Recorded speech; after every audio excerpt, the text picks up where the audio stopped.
केंद्रित होने की 10वीं विधि। अपने अवधान को ऐसी जगह रखो जहां अतीत की किसी घटना को देख रहे हो और अपने शरीर को भी। रूप के वर्तमान लक्षण खो जाएंगे और तुम रूपांतरित हो जाओगे। तुम अपने अतीत को याद कर रहे हो, चाहे वह कोई भी घटना हो, तुम्हारा बचपन, तुम्हारा प्रेम, पिता या माता की मृत्यु, कुछ भी हो सकता है। उसे देखो, लेकिन उसमें एकात्म मत हो। उसे ऐसे देखो जैसे वह किसी और के जीवन में घटा है। उसे ऐसे देखो जैसे वह घटना पर्दे पर फिर घट रही हो, फिल्माई जा रही हो और तुम उसे देख रहे हो, उससे अलग, तटस्थ साक्षी की तरह। उस फिल्म में, कथा में तुम्हारा बीता हुआ रूप फिर उभर जाएगा। यदि तुम अपनी कोई प्रेम कथा स्मरण कर रहे हो, अपने प्रेम की पहली घटना, तो तुम अपनी प्रेमिका के साथ स्मृति के पर्दे पर प्रकट होोगे और तुम्हारा अतीत का रूप प्रेमिका के साथ उभर जाएगा। अन्यथा तुम उसे याद न कर सकोगे। अपने इस अतीत के रूप से भी तादात्म्य हटा लो। पूरी घटना को ऐसे देखो मानो कोई दूसरा पुरुष किसी दूसरी स्त्री को प्रेम कर रहा हो। मानो पूरी कथा से तुम्हारा कोई लेना देना नहीं है, तुम महज दृष्टा हो। यह विधि बहुत बहुत बुनियादी है। इसे बहुत प्रयोग में लाया गया है, विशेषकर बुद्ध के द्वारा। और इस विधि के अनेक प्रकार हैं। इस विधि के प्रयोग का अपना ढंग तुम खुद खोज ले सकते हो। उदाहरण के लिए, रात में जब तुम सोने लगो, गहरी नींद में उतरने लगो, तो पूरे दिन के अपने जीवन को याद करो। इस याद की दिशा उल्टी होगी, यानी वह सुबह से शुरू न होकर वहां से शुरू करो जहां तुम हो। अभी तुम बिस्तर में पड़े हो, तो बिस्तर में लेटने से शुरू करो और पीछे लौटो। और इस प्रकार कदम कदम पीछे चलकर सुबह की उस पहली घटना पर पहुंचो जब तुम नींद से जागे थे। अतीत स्मरण के इस कर्म में सतत याद रखो कि पूरी घटना से तुम पृथक हो, अछूते हो। उदाहरण के लिए, पिछले पहर तुम्हारा किसी ने अपमान किया था, तो तुम अपने को अपमानित अनुभव होते देखो, लेकिन दृष्टा बने रहो। तुम्हें इस घटना में फिर नहीं उलझना है, फिर क्रोध नहीं करना है। अगर तुमने क्रोध किया तो तादात्म्य पैदा हो गया, तब ध्यान का बिंदु तुम्हारे हाथ से छूट गया। इसीलिए क्रोध मत करो। वह अभी तुम्हें अपमानित नहीं कर रहा है, वह तुम्हारे पिछले प्रहर के रूप को अपमानित कर रहा है। वह रूप अब नहीं है। तुम तो एक बहती नदी की तरह हो, जिसमें तुम्हारे रूप भी बह रहे हैं। बचपन में तुम्हारा एक रूप था, वह अब नहीं रहा। वह जा चुका है। नदी की भांति तुम निरंतर बदलते जा रहे हो। रात में ध्यान करते हुए जब दिन की घटनाओं को उल्टे कर्म में, प्रतिकर्म में याद करो, तो ध्यान रहे कि तुम साक्षी हो, कर्ता नहीं। क्रोध मत करो। वैसे ही जब कोई तुम्हारी प्रशंसा करे तो आह्लादित मत हो। फिल्म की तरह उसे भी उदासीन होकर देखो। प्रतिक्रमण बहुत उपयोगी है, खासकर उनके लिए जिन्हें अनिद्रा की तकलीफ हो। अगर तुम्हें ठीक से नींद नहीं आती, अनिद्रा का रोग है, तो यह प्रयोग तुम्हें बहुत सहयोगी होगा। क्यों? क्योंकि यह मन को खोलने का, निर्ग्रंथ करने का उपाय है। जब तुम पीछे लौटते हो, तो मन की तहें उघड़ने लगती हैं। सुबह में जैसे घड़ी में चाबी देते हो, वैसे तुम अपने मन पर भी तहें लगाना शुरू करते हो। दिन भर में मन पर अनेक विचार और घटनाओं के संस्कार जम जाते हैं। मन उनसे बोझिल हो जाता है। अधूरे और अपूर्ण संस्कार मन में झूलते रहते हैं, क्योंकि उनके घटित होते समय उन्हें देखने का मौका नहीं मिला था। इसलिए रात में फिर उन्हें लौट कर देखो। प्रतिकर्म में यह मन के निर्ग्रंथ की सफाई की प्रक्रिया है। और इस प्रक्रिया में जब तुम सुबह बिस्तर से जागने की पहली घटना तक पहुंचोगे, तो तुम्हारा मन फिर से उतना ही ताजा हो जाएगा, जितना ताजा सुबह सुबह था। और तब तुम्हें वैसी नींद आएगी जैसे छोटे बच्चे को आती है। तुम इस विधि को अपने पूरे अतीत के जीवन में जाने के लिए भी उपयोग कर सकते हो। महावीर ने प्रतिक्रमण की इस विधि का बहुत उपयोग किया है। अभी भी अमेरिका में एक आंदोलन है जिसे डायनेटिक्स कहते हैं। वे इस विधि का उपयोग करते हैं। यह मानसिक रोग मालूम होता है, तो उसके लिए क्या किया जाए? यदि किसी को कहा जाए कि तुम्हारा रोग मानसिक मालूम होता है, तो उससे बात बनने की बजाय बिगड़ती है। यह सुनकर कि मेरा रोग मानसिक है, किसी भी व्यक्ति को बुरा लगता है। तब उसे लगता है कि अब कोई उपाय नहीं है और वह बहुत असहाय महसूस करता है। प्रतिक्रमण एक चमत्कारिक विधि है। अगर तुम पीछे लौटकर अपने मन की गांठें खोलो, तो तुम धीरे-धीरे उस पहले क्षण को पकड़ सकते हो जब यह रोग शुरू हुआ था। उस क्षण को पकड़कर तुम्हें पता चलेगा कि यह रोग अनेक मानसिक घटनाओं और कारणों से निर्मित हुआ है। प्रतिक्रमण से वे कारण फिर से प्रकट हो जाते हैं। अगर तुम उसी क्षण से गुजर सको, जिसमें पहले पहल इस रोग ने तुम्हें घेरा था, अचानक तुम्हें पता चल जाएगा कि किन मनोवैज्ञानिक कारणों से यह रोग बना था। तब तुम्हें कुछ नहीं करना है, सिर्फ उन मनोवैज्ञानिक कारणों को बोध में ले आना है। इस प्रतिक्रमण से अनेक रोगों की ग्रंथियां टूट जाती हैं और अंततः रोग विदा हो जाता है। जिन ग्रंथियों को तुम जान लेते हो, वे ग्रंथियां विसर्जित हो जाती हैं और उनसे बने रोग समाप्त हो जाते हैं।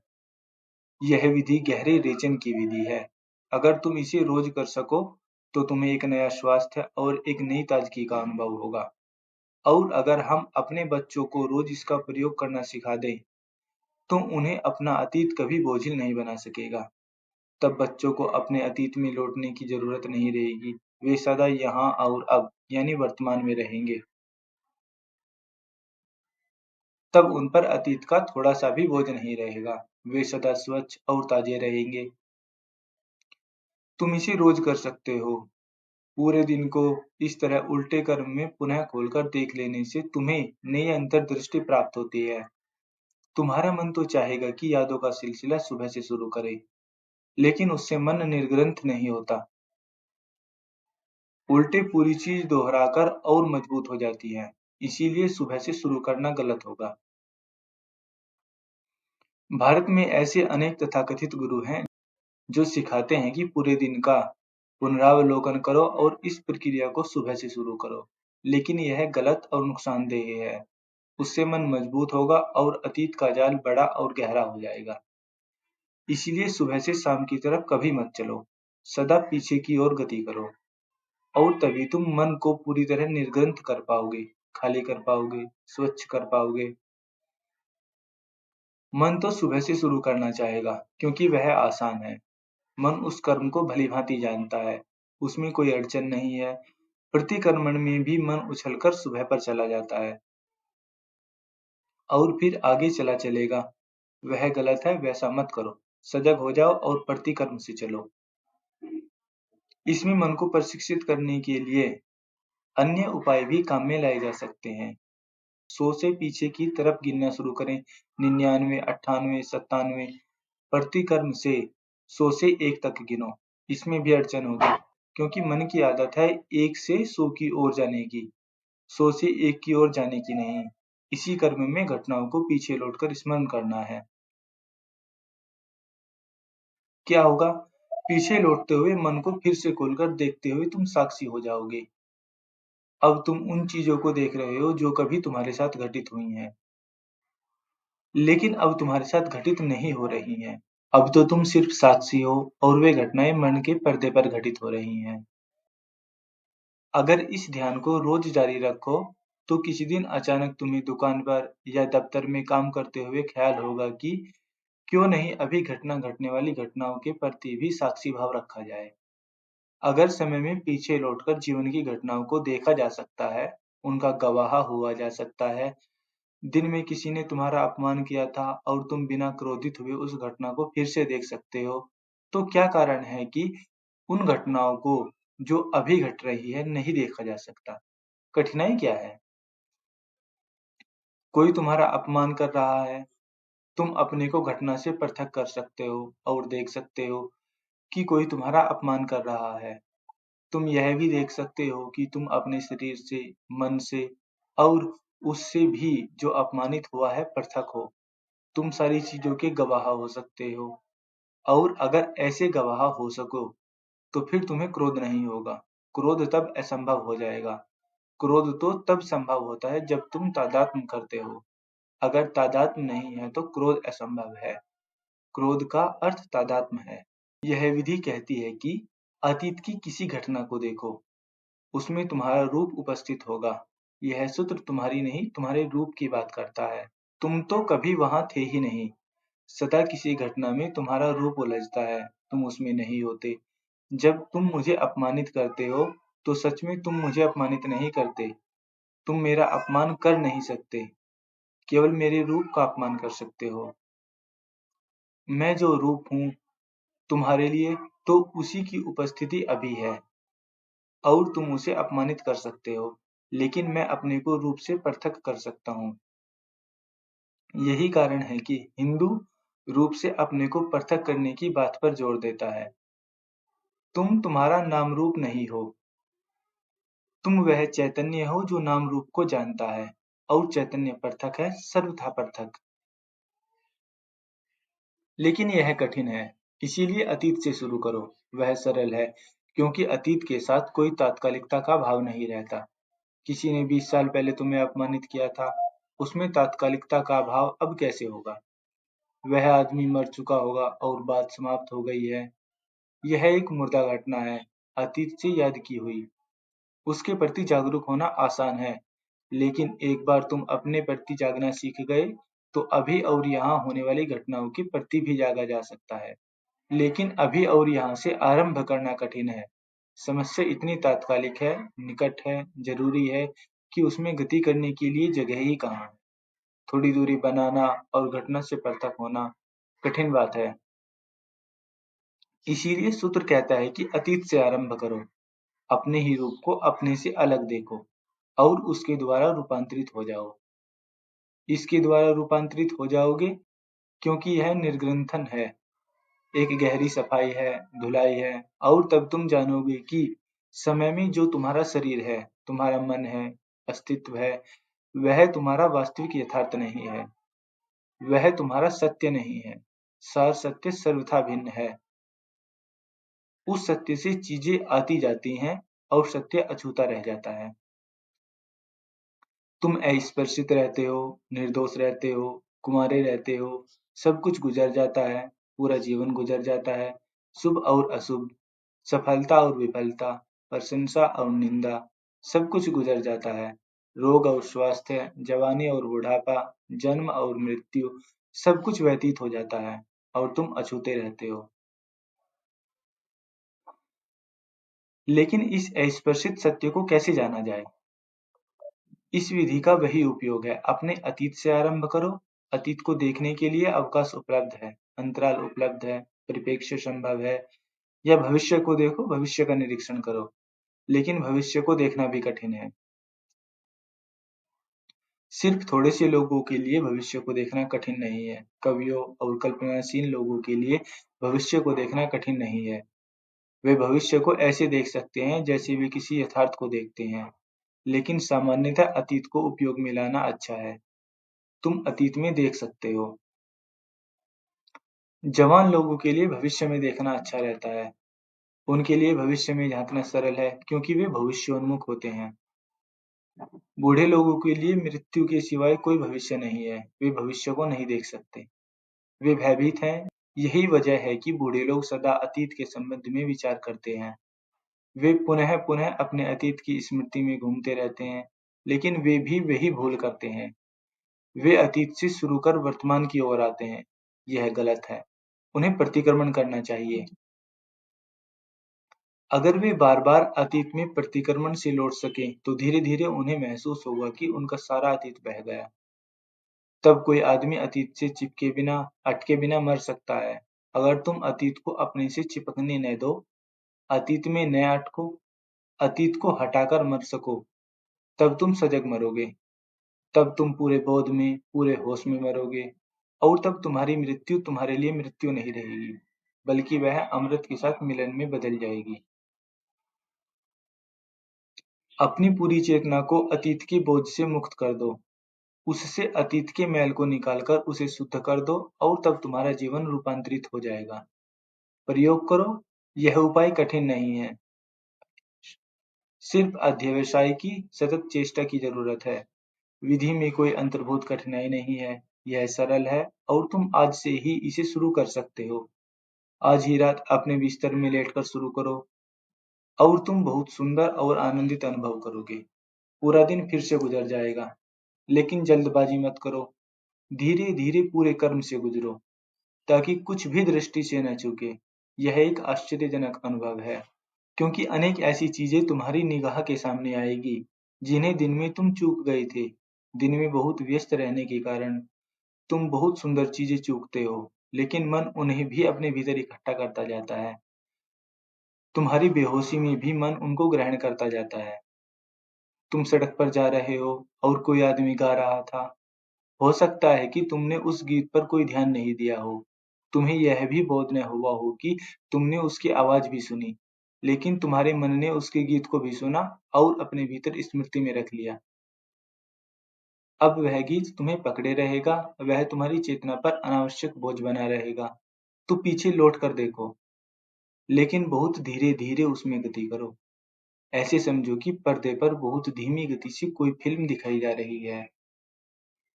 ऐसे ही अपने बीते दिन की छोटी से छोटी घटना को गौर से देखो, उसकी गहराई में जाओ और तब तुम पाओगे कि तुम्हारा दिन बहुत बड़ा था। वह सचमुच बड़ा था, क्योंकि मन को उसमें अनगिनत सूचनाएं मिली और मन ने सबको इकट्ठा कर लिया। तो प्रतिक्रमण करो। धीरे धीरे तुम सबको जानने में सक्षम हो जाओगे, जिन्हें तुम्हारे मन ने दिन भर में भीतर इकट्ठा कर लिया था। वह टेप रिकॉर्डर जैसा है, और तुम जैसे जैसे पीछे जाओगे, मन का टेप पहुंचता जाएगा, साफ होता जाएगा, और तब तुम सुबह की घटना के पास पहुंचोगे। तुम्हें नींद आ जाएगी, और तब तुम्हारी नींद की गुणवत्ता और होगी। वह नींद भी ध्यानपूर्ण होगी। और दूसरे दिन सुबह नींद से जागने पर अपनी आंखों को तुरंत मत खोलो। एक बार फिर रात की घटनाओं में प्रतिक्रमण से लौटो। आरंभ में यह कठिन होगा। शुरू में बहुत थोड़ी गति होगी। कभी कोई स्वप्न का अंश, उस स्वप्न का अंश जिसे ठीक जागने से पहले तुम देख रहे थे, दिखाई पड़ेगा। लेकिन धीरे धीरे तुम्हें ज्यादा बातें स्मरण आने लगेगी। तुम गहरे प्रवेश करने लगोगे, और 3 महीने के बाद तुम समय में उस छोर पर पहुंच जाओगे जब तुम्हें नींद लगी थी, जब तुम सो गए थे। और अगर तुम अपनी नींद में प्रतिक्रम में गहरे उतर सको, तो तुम्हारी नींद और जागरण की गुणवत्ता बिल्कुल बदल जाएगी। तब तुम्हें सपने नहीं आएंगे, तब सपने व्यर्थ हो जाएंगे। अगर दिन और रात दोनों में तुम प्रतिक्रमण कर सके, तो फिर सपनों की जरूरत नहीं रहेगी। अब मनोवैज्ञानिक कहते हैं कि सपना भी मन को फिर से खोलने और खाली करने की प्रक्रिया है। और अगर तुम स्वयं यह काम प्रतिक्रमण के द्वारा कर लो, तो स्वप्न देखने की जरूरत ही नहीं रहेगी। सपना इतना ही तो करता है कि जो कुछ मन में अटका है, अधूरा पड़ा है, अपूर्ण था, उसे वह पूरा कर देता है। तुम सड़क से गुजर रहे थे और तुमने एक सुंदर मकान देखा, और तुम्हारे भीतर उस मकान को पाने की सूक्ष्म वासना पैदा हो गई। लेकिन उस समय तुम दफ्तर जा रहे थे और तुम्हारे पास दिवा स्वप्न देखने का समय नहीं था। तुम उस समय कामना को टाल गए। तुम्हें यह पता भी नहीं चला कि मन ने मकान को पाने की कामना निर्मित कर ली है। लेकिन यह कामना अब भी मन के किसी कोने में अटकी पड़ी है, और अगर तुमने उसे वहां से नहीं हटाया, तो वह तुम्हारी नींद मुश्किल कर देगी। नींद की कठिनाई यही बताती है कि तुम्हारा दिन अभी भी तुम पर हावी है और तुम उससे मुक्त नहीं हो पा रहे हो। तब रात में तुम स्वप्न देखोगे कि तुम उस मकान के मालिक हो गए हो और अब उस मकान में वास कर रहे हो। और जिस क्षण वह स्वप्न घटित होता है, क्योंकि सपने तुम्हारी अधूरी चीजों को पूरा करने में सहयोगी होते हैं, और ऐसी चीजें हैं जो पूरी नहीं हो सकती। तुम्हारा मन अनर्गल कामनाएं किए जाता है, वे यथार्थ में पूरी नहीं हो सकती। तो क्या किया जाए? वे अधूरी कामनाएं तुम्हारे भीतर बनी रहती हैं, और तुम आशा किए जाते हो, सोच विचार किए जाते हो। तो क्या किया जाए? तुम्हें एक सुंदर स्त्री दिखाई देती है और तुम उसके प्रति आकर्षित हो गए। अब उसे पाने की कामना तुम्हारे भीतर पैदा हो गई है। जो हो सकता है संभव न हो। हो सकता है कि वह स्त्री तुम्हारी तरफ ताकना भी पसंद न करे। तब क्या हो? स्वप्न यहाँ तुम्हारी सहायता करता है। स्वप्न में तुम स्त्री को पा सकते हो, और तब तुम्हारा मन हल्का हो जाएगा। जहाँ तक मन का संबंध है, स्वप्न और यथार्थ में कोई फर्क नहीं है। मन के तल पर क्या फर्क है? किसी स्त्री को यथार्थ प्रेम करने और सपने में प्रेम करने में क्या फर्क है? कोई फर्क नहीं है। अगर फर्क है तो इतना ही कि स्वप्न यथार्थ से ज्यादा सुंदर होगा। स्वप्न की स्त्री कोई अड़चन खड़ी नहीं करेगी। स्वप्न तुम्हारा और उसमें तुम जो चाहे कर सकते हो। वह स्त्री तुम्हारे लिए कोई बाधा पैदा नहीं करेगी। वह तो है ही नहीं, तुम ही हो। वहां कोई अड़चन नहीं है। तुम जो चाहे कर सकते हो। मन के लिए कोई भेद नहीं है। मन स्वप्न और यथार्थ में कोई भेद नहीं कर सकता।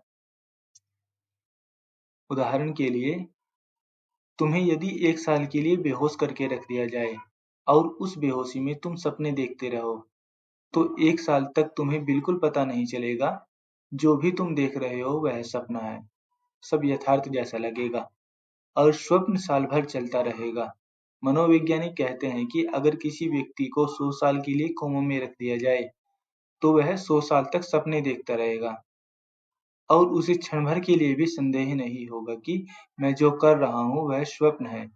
और यदि कोमा में ही मर जाएगा तो उसे कभी पता नहीं चलेगा कि मेरा जीवन एक स्वप्न था, सच नहीं था।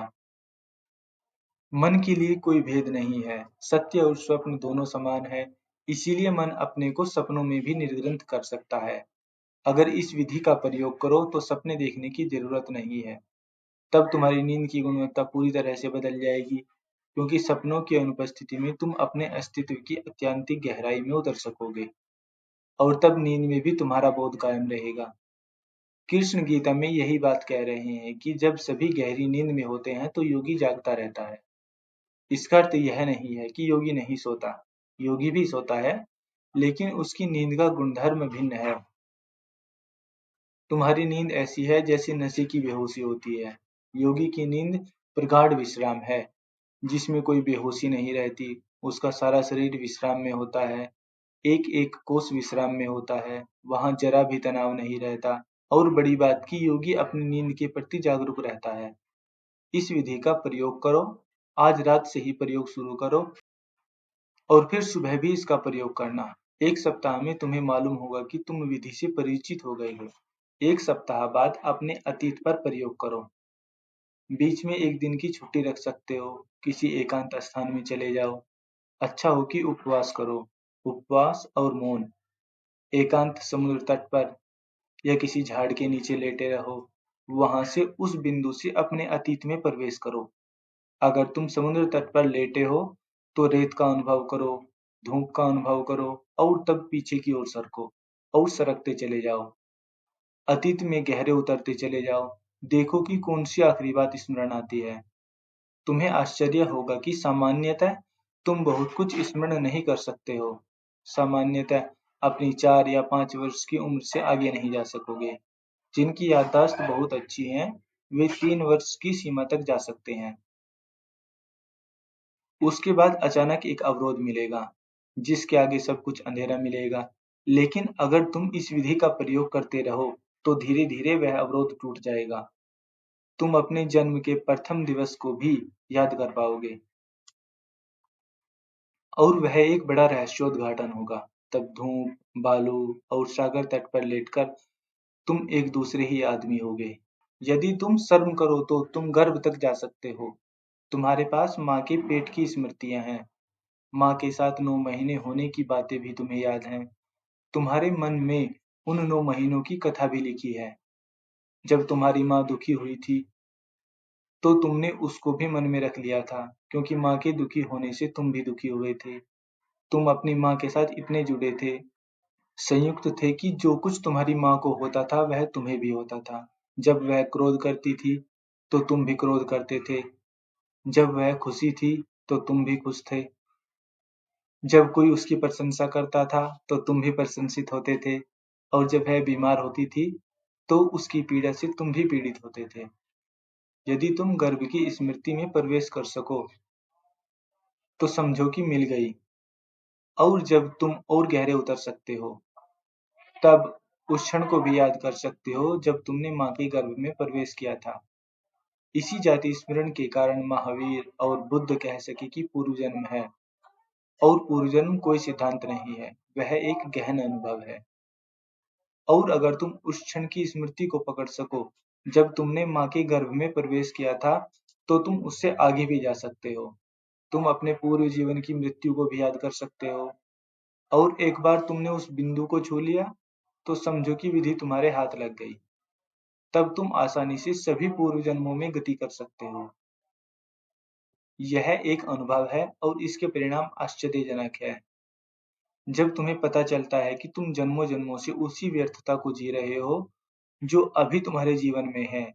एक ही मूर्ता को तुम जन्मों जन्मों में दोहराते रहे हो।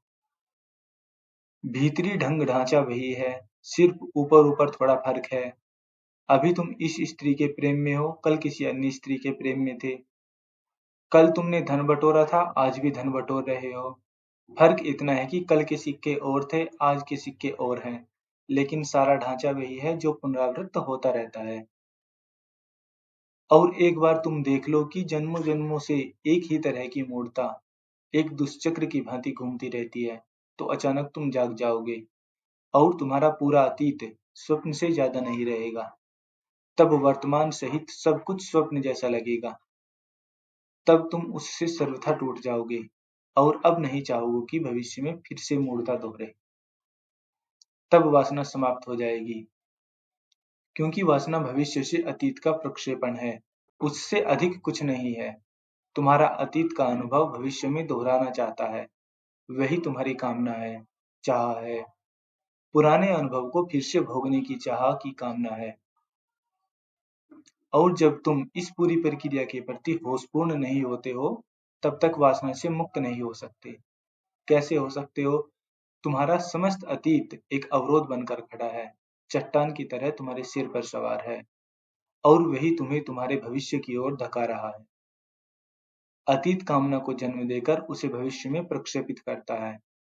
अगर तुम अपने अतीत को स्वप्न की तरह जान जाओ तो सभी कामनाएं बांझ हो जाएंगी और कामनाओं के गिरते ही भविष्य समाप्त हो जाता है।